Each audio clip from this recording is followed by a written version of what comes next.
My name is Dr. Evelyn Brooks, and what I'm about to share with you is something I never imagined I would say out loud.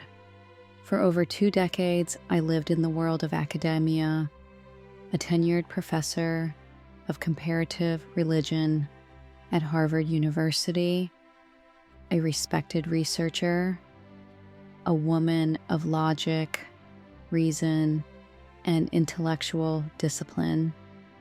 I was raised in a traditional Jewish home.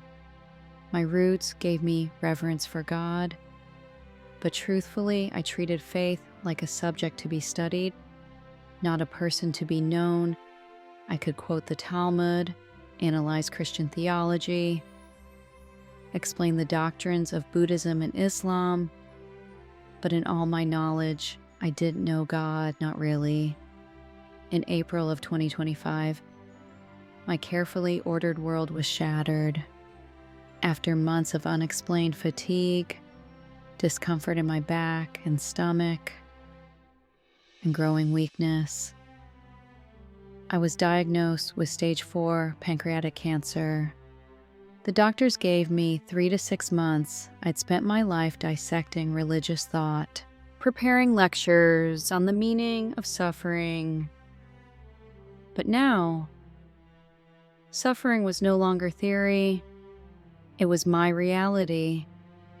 The next weeks passed in a blur of hospital rooms, treatments, and whispered prayers from colleagues who didn't even believe what they were saying. And in the middle of all that, I had to face something terrifying. For all my knowledge of God, I was spiritually empty. I knew about Him, but I didn't know Him. Not the way that brings peace when the body is failing, or comfort when everything you built is slipping away. But that was about to change in the most unexpected and supernatural way. Before I take you there, let me pause for just a moment, because if you are still listening, if something inside you feels like it's leaning in, like your heart knows there's more to life than what we see, I want to invite you to stay. And if this testimony touches you, I hope you'll leave a comment and tell us where you're watching from so we can pray for you, for your family, and your future. Please subscribe to this channel, not for numbers, but so that you don't miss the messages we'll be sharing in the coming days. What happened to me was not a dream, and it was not imagination. It was a divine encounter that changed everything. And it started on a warm summer morning, July 9th, at Mount Sinai Hospital in New York City. I was scheduled for another chemotherapy session, just another round in a losing battle. As the nurses prepared the IV, I remember feeling uneasy, my chest tightening, my vision blurring. Then came the alarm shouting. Panic, but I was slipping, fast. And before I could speak, before I could reach for help, everything went silent. Everything went silent. Not like sleep, not like fainting, but like a curtain had been pulled over the entire world. 1 second, I was in a hospital bed surrounded by machines and voices. And the next, I was floating, detached, weightless. I wasn't looking through my eyes anymore. I was above, hovering near the ceiling of the room. I saw my body, pale, motionless, eyes half open, mouth slightly agape. I saw the nurses working frantically, pressing on my chest, calling my name. Evelyn, Evelyn, stay with us. But I couldn't answer. I couldn't move. I watched my own body being fought for. And yet, I felt no panic, no resistance.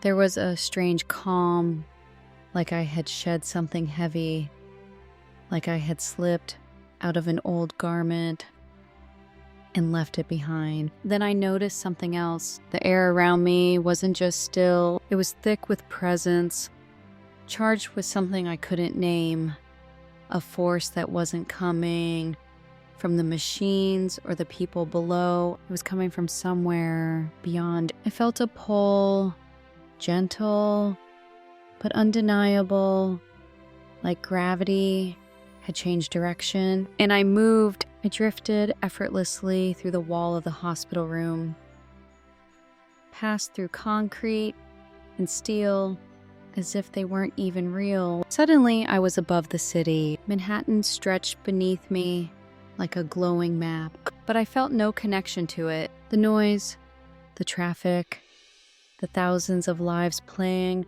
out in every direction, all of it faded into irrelevance. I kept rising, higher, faster. The blue sky turned dark, then darker still, until I was suspended in a vast space where light and darkness mingled like smoke and starlight. But it wasn't cold. It wasn't empty. It was waiting. And then a sound, not like anything I had heard on earth, but something that echoed through the marrow of my being. A resonance, a call, and I knew someone was coming. The space around me began to shift. Colors moved like living waves. Time itself seemed to stretch and fold. And then he was there. I didn't see him enter. I didn't hear footsteps. He simply was a man, but more than a man. A presence so overwhelming, I couldn't look directly at him, and yet I couldn't look away. He was clothed in light, but not harsh. It was warm, like sunrise on skin after a lifetime of shadow. His eyes, when they met mine, I forgot how to breathe. They weren't just seeing me, they were searching me, knowing me, unraveling every layer of my soul in a single glance. And in that moment, I felt two things collide inside me: terror and peace, because I knew exactly who he was. Even though I had spent my life studying world religions, dissecting doctrine, I had never encountered the living God until now. And he was standing in front of me, Jesus. Not the Jesus from stained glass windows or dusty theology books, but the Jesus who breathed galaxies into being and still knew my name. He didn't speak right away. He just looked at me, and in that gaze, I felt every mask I'd ever worn fall away, every argument, every doubt, every defense gone. I began to tremble, not from fear, but from recognition. I was in the presence of absolute truth, absolute love, and I, Evelyn Brooks, scholar, skeptic, survivor, was undone. He reached out his hand, and when he touched me, I didn't feel skin or heat. I felt light. It flowed through me like fire that didn't burn, like water that cleansed from the inside out. It wasn't physical. It was deeper than the body, deeper than thought. Every hidden wound, every buried regret, every layer of shame I had carried for years, it all came to the surface in an instant and was washed away. Not because he scolded me or exposed me with condemnation, but because his presence didn't allow for anything false to remain. In his presence, only truth could exist. And the truth was, I had lived a life of study, of titles, of status, and yet I had never truly lived, not the way I was designed to. We walked together without words. The space around us was indescribable trees that shimmered with glory flowers, that pulsed with worship rivers of light flowing like music. But I didn't care about the beauty. I only cared about the one beside me. His every movement was grace.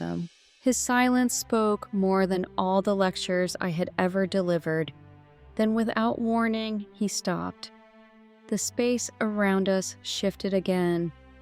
The garden faded, and we stood in what felt like the heart of eternity. There were no walls, no ceiling, yet I knew we were inside something sacred, a space made not of stone, but of glory. He turned to me and spoke, and his voice wasn't sound. It was reality, shaping itself into language. Rachel, you have studied many things, but today you will encounter the truth that transforms everything. I couldn't speak. My mouth formed no words. My intellect, so sharp, so proud, had nothing to offer here. I was like a child before a king. He stepped closer, and I felt my soul shiver in reverence. I have brought you here because time is short, and my people must know what is coming. I nodded, though my legs felt like they would give out. What I am about to show you is not theory or symbol. It is reality that will soon be revealed on earth. As he raised his hand, the space around us transformed once more. We stood in what looked like a vast observatory. Not a scientific structure, but a spiritual one. It felt like being inside the mind of God. Scenes began to unfold before us, moving images, vivid and sharp as life itself. But they weren't memories. They were glimpses of what had not yet happened. Future events lined up like falling dominoes, waiting for the moment to be set in motion. I watched in silence, heart pounding. Then he spoke again, and his voice echoed through the visions themselves. There will be 5 catastrophes that will strike the earth before the hour of my return.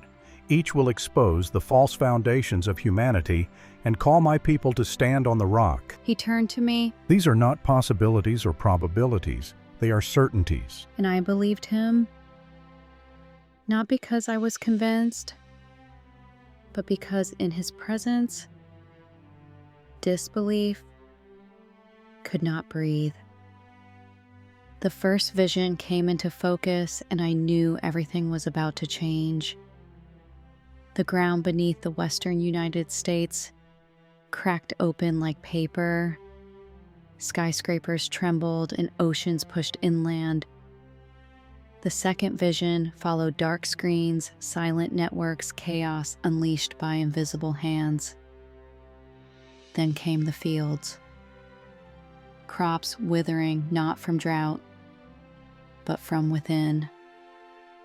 The fourth vision showed nations roaring in anger, alliances, breaking borders, bleeding, and the fifth, the most terrifying of all, a division of souls, not by language or culture, but by the posture of the heart. Yet through every scene, he never left my side. His presence was unshakable, and though the visions burned into my mind, his peace never left my chest. These events will shake the earth, but they will also reveal my remnant. Those who truly know me will not be moved. He turned to me once more. I am not giving you this vision to create fear, but to call for faith. And with those words, I wept, not because I was afraid, but because I knew how unprepared the world truly was, how unprepared I had been, how many believed they knew him, when all they had was borrowed faith and borrowed words. But in that moment, I understood something I never had before. Relationship with Jesus is not about doctrine alone. It is about surrender, about knowing, about trust. He let the visions fade and the observatory dissolved into light once more. We stood together in that endless garden, and he looked at me with eyes so full of love, I couldn't bear it. I chose you not because you are wise, but because you are willing. I finally found my voice. Why me? There are better people, stronger believers, pastors, prophets. He smiled gently. Because they know what to say, but you know how to listen. And I knew whatever came next, I would follow. As Jesus turned his gaze forward, the horizon before us began to open like the unfolding of a scroll. What had once been a shimmering field of light now became something entirely different, a vast observation space where the earth was laid bare, seen not through satellites or cameras, but through heaven's eyes. What I witnessed wasn't abstract, it wasn't metaphor, it was specific, detailed, horrifying, and unmistakably real. The first vision formed with crystal clarity. I saw the western coast of the United States, California, shimmering under the sun. But then the ground beneath it began to ripple. Buildings swayed like paper. Roads split open like cracked skin. A roar rose from the earth that shook the very air. The San Andreas Fault had ruptured violently, catastrophically. Cities vanished in seconds.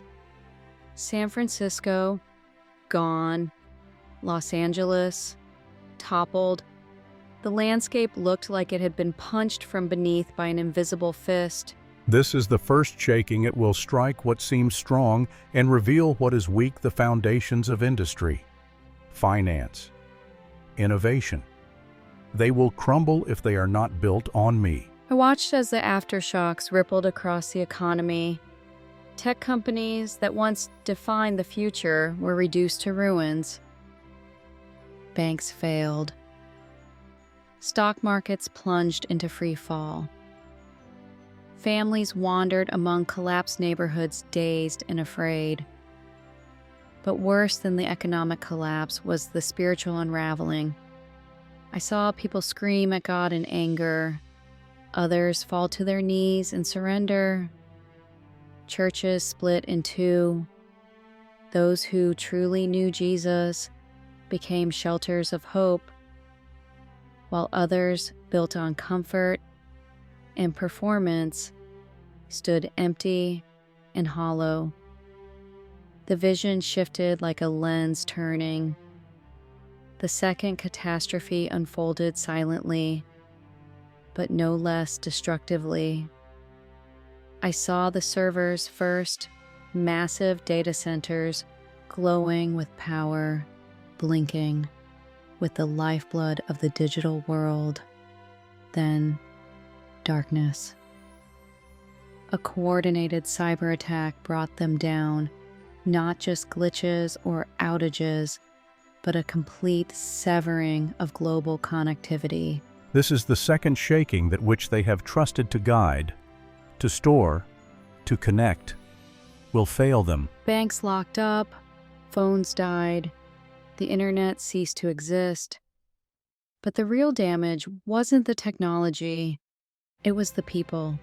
Without GPS, they were lost in their own cities. Without social media, they were silent and anxious. Parents couldn't find their children. Spouses couldn't speak to one another. Chaos spread faster than the virus of fear. They have traded presence for performance, relationship for reach, Now they will learn what was lost. I saw churches try to function without streaming, without apps, without their digital platforms. Some adapted, others disintegrated. Congregations that had relied on screens could no longer find one another. But those who had invested in real community, face to face, hand to hand, they became lights in the darkness. Then the third vision emerged. Farmland, the heartland of America.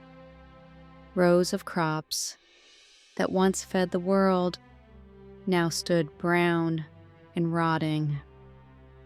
But this was no ordinary famine. I looked closer. The plants appeared healthy at first, but their roots were decaying. From the soil up, they were dying.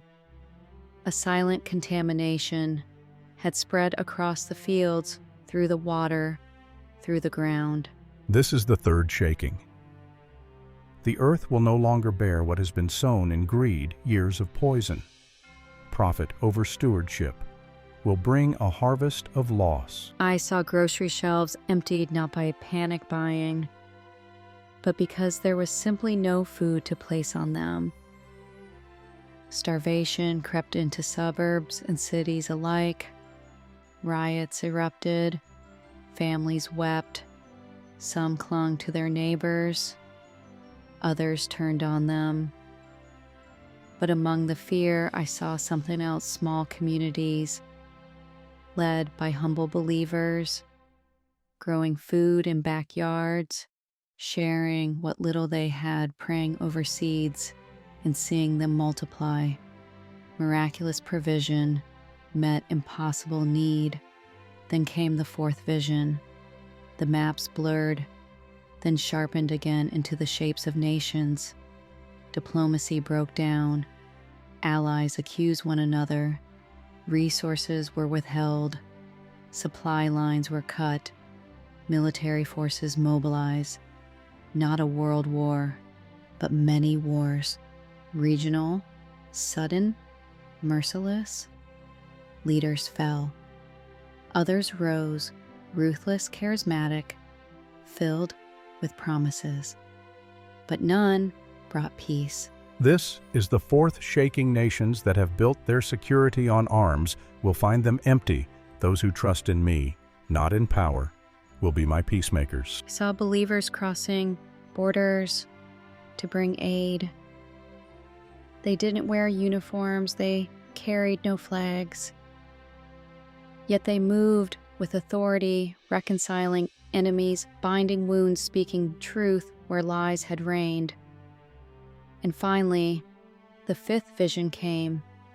There was no destruction in this one, no earthquake, no virus, no war, only souls.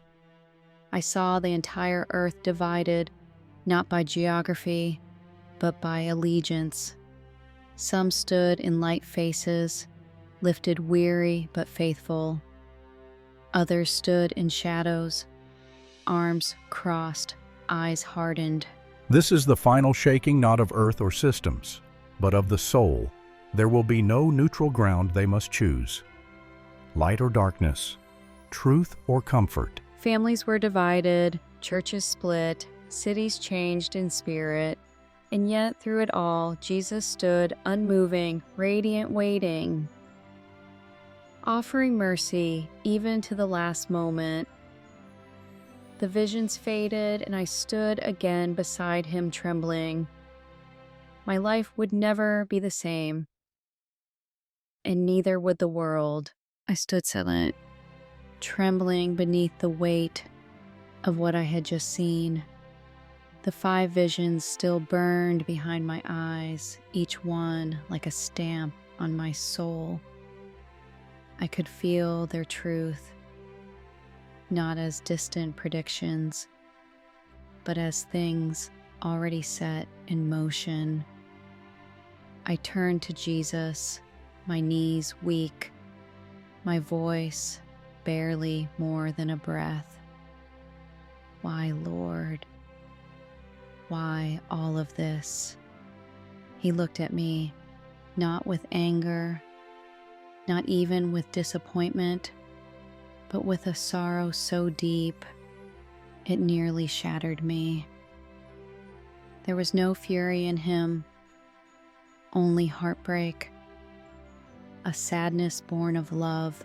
The world I created was designed for life, for beauty, for intimacy with me, but they have traded wonder for control, reverence for relevance, truth for trend. I felt up my chest tighten. Every word pierced me. This wasn't just about global systems. It was about the soul of mankind. They did not fall by force. They drifted in comfort. They built systems without me, and now those systems will fail them. He gestured toward the space where the visions had played out, like living history. I could see the dust still settling from the images of cities broken, networks fallen, fields empty, and families divided. I am not bringing ruin. I am revealing what has been hidden. These shakings are not judgment and wrath. They are mercy in truth. I shake what can be shaken, so that what is eternal will remain. I wanted to fall to my knees again. I wanted to beg him to stop it, to delay, to give humanity more time. But before I could even form the thought, he answered it. I have waited. I have whispered through the storms, through the stillness, through the questions in the night, and many have heard, but many have covered their ears with noise. His eyes locked onto mine. Rachel, this is not to punish, but to prepare. I am giving one final call, one last mercy, before the sky breaks open and I return in glory. I could feel the urgency now, not the urgency of fear, but of love, fierce love, protective love, love that longs to gather children before the storm comes. Tell them. His voice grew stronger, filled with the kind of power that shakes kingdoms. Tell them that I am still the God who provides in the wilderness, still the one who stops the sun for the faithful, who opens seas for the broken, who multiplies loaves for the hungry. I am the same yesterday, today, and forever. His voice softened, again gentle, as a whisper carried on wind. I know many are afraid. Know they feel small, powerless, unseen, but tell them, I see every tear, every whispered prayer, every act of faith done in secret and in the coming days. I will lift up the lowly. I will use the humble.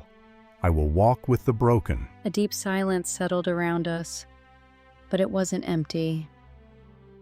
It was full pregnant with hope and gravity.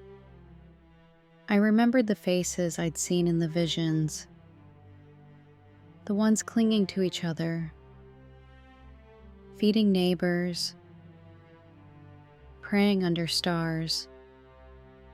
When their churches were gone, they were the ones who shined, the ones who glowed with a different kind of strength. These are my remnant. They do not need spotlights or platforms. They only need me. I will be their shelter when the earth shakes, their light when the grids go dark, their peace when nations roar. Then he looked at me again, his face like fire and rain at once. Do not tell them to stockpile fear. Tell them to cultivate faith, to build altars in their homes, to gather in small places, to pray without performing, to love without condition, to give without being asked. This is how my church will stand. Stillness settled again, the kind that comes before something holy. And when the final wave comes, when the darkness tries to speak the final word, he stepped forward closer than he had been before. I will come, and the sky will split, and every eye will see me, and every knee will bow, in awe or in terror. But those who know my voice, who have walked with me in the fields, in the famine, in the fire, they will rejoice, because for them The shaking was never the end. It was the beginning. He placed his hand over my heart once more, and everything inside me stilled. I understood now. This wasn't about punishment. It was about preparation. It was about love so deep it would not allow the world to remain asleep. And now, it was my turn to speak. The light around us began to shift again. Not fading, but folding, like the closing of a curtain after the final act. But I knew this wasn't the end of the story. This was transition. Jesus stepped back, his eyes still locked on mine, filled with both fire and tenderness. I didn't want to leave. Every fiber of my being wanted to stay in that place, in his presence, in the perfect stillness of eternity. I opened my mouth, barely able to form the words. Please, don't send me back. His gaze didn't waver.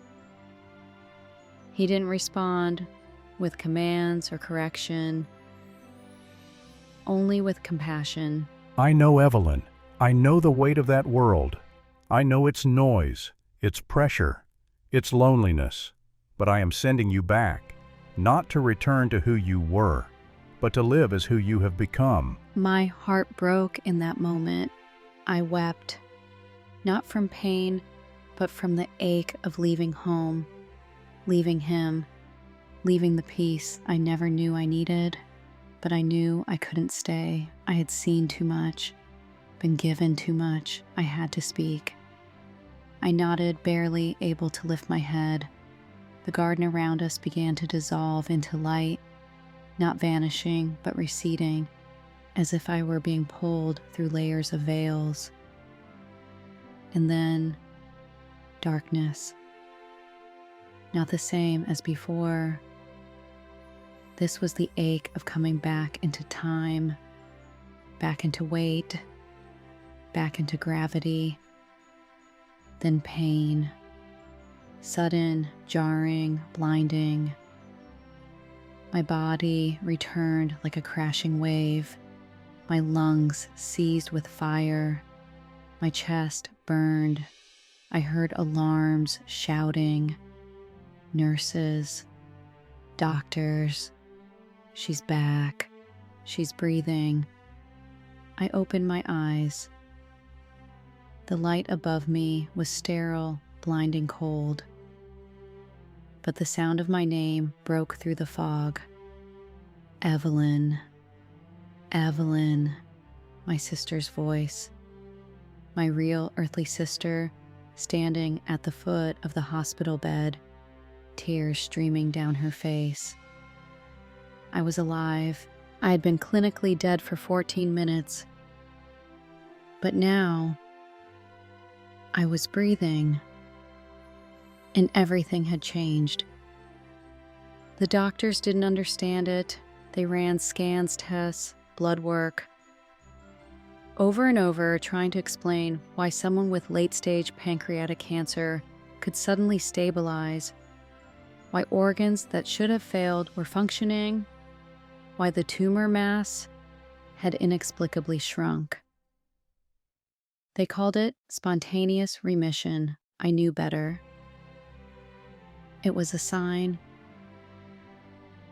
a seal, proof that what I had seen was not imagination, not a hallucination, but truth.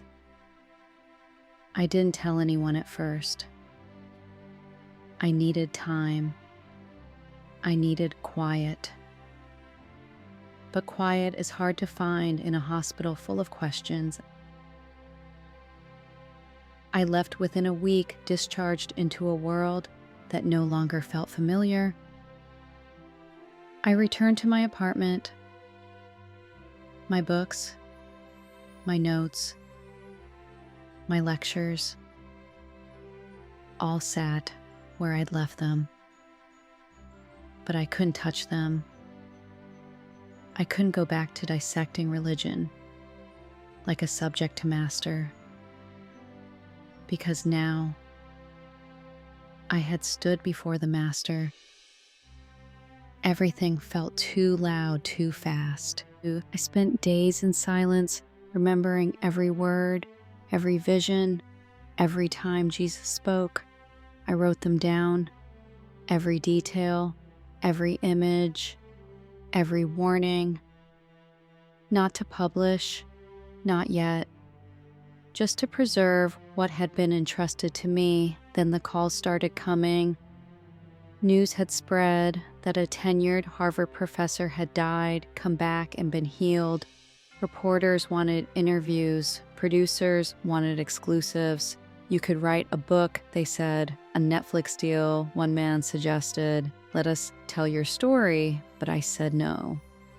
Over and over again, because this story was not about me.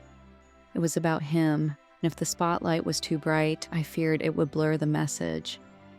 So I stayed in the background. I shared with only a few, quietly, privately, until the Lord told me it was time to speak. And when I finally did, it was not from a stage, but from a place of trembling obedience. I left academia. I stepped away from the life I had built.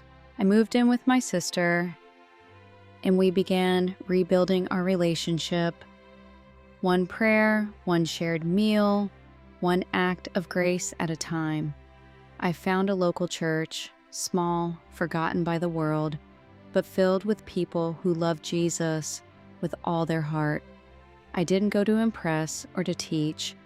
I went to learn how to walk again, in faith, in simplicity, in truth, and slowly I began to share what I had seen, not just the catastrophes, but the call to return, to repent, to rebuild not with bricks and steel, but with trust, with love, with the presence of God at the center.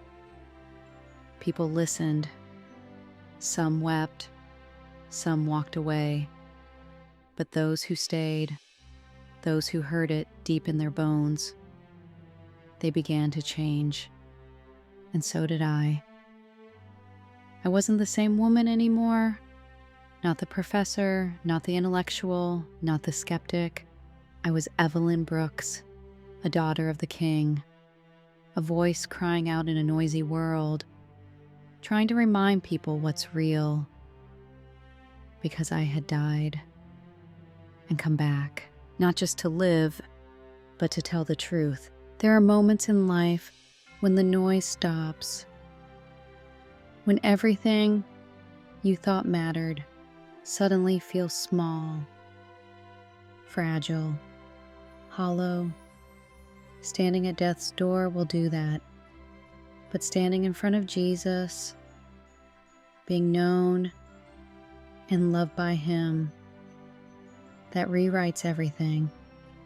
So now I speak to you, not as a scholar, not as a survivor, but as someone who was allowed to see behind the veil. And I'm here to tell you what's coming is real, not to terrify you, but to prepare you, not to drive you to panic, but to drive you to truth. We live in a world built on shaky foundations, on digital illusions, financial promises, political theater, self-sufficiency. We've built lives around screens and convenience, but we've forgotten how to be present, how to be still, how to listen. We've exchanged sacred silence for curated sound bites. But Jesus is calling. He's calling His people back, not to buildings or programs, but to Himself. Tell them I miss them. Tell them I long for their voices, not their perfection, just their presence. That's the heart of this message. We are about to enter a time when every false god will fall, when the gods of wealth, security, technology, even comfort will collapse. And in that collapse, many will ask, "Where is God?" But He has never left. We did. And now He's calling us home. So I ask you not as someone with a platform, but as someone who was brought back for this purpose. Are you ready? Not for disaster, but for surrender. Not for survival, but for trust. Are you rooted in the systems of man, or in the arms of your Savior? Because when the shaking comes, and it will, what's real will remain. And what's real is your relationship with Jesus. I am not a system. I am a Savior. I do not require performance. I desire your heart. If you have drifted, come back. If you have grown cold, it's not too late. If you're afraid, let Him meet you in the fear, because what I saw in heaven, what I felt in His presence, was not just judgment, it was love, unrelenting, undeserved, unimaginable love, a love that waits, even now, so please. Build a life that can't be shaken. Make your home not in the world, but in the Word. Draw close to people who love Him more than they love comfort. And above all, listen, He is still speaking. In the quiet, in the whisper, in the middle of the night, I am there, and I am coming soon. That's not a metaphor. It's not an idea. It's a promise. And I was sent back to remind you the time is short, but His arms are still wide open. If you're still here, if you made it to the end of this testimony, I believe it's because something inside you is stirring, something deeper than fear, something more eternal than curiosity. Maybe it's a memory of faith you once had, or a longing you've never been able to explain. Don't ignore that. Lean into it. This message was not shared by accident. It's a call, a personal invitation to come back to what's real, to what matters, to Jesus. So here's what I ask you to do right now. Leave a comment and tell us where you're watching from. We're not collecting data. We're praying for you, your city, your family, your journey. Subscribe to this channel, not just to stay updated, but to stay awake, to stay connected to stories that shake us free from the noise. And if this spoke to you, share it with someone you love, with someone who's lost, with someone who needs to know that God still speaks and still saves. You never know who's waiting for the truth. One share can change a life. So don't wait. Don't scroll away. Don't forget, this is your moment. Let it be the one that brings you home. Jesus is waiting, and He's closer than you think.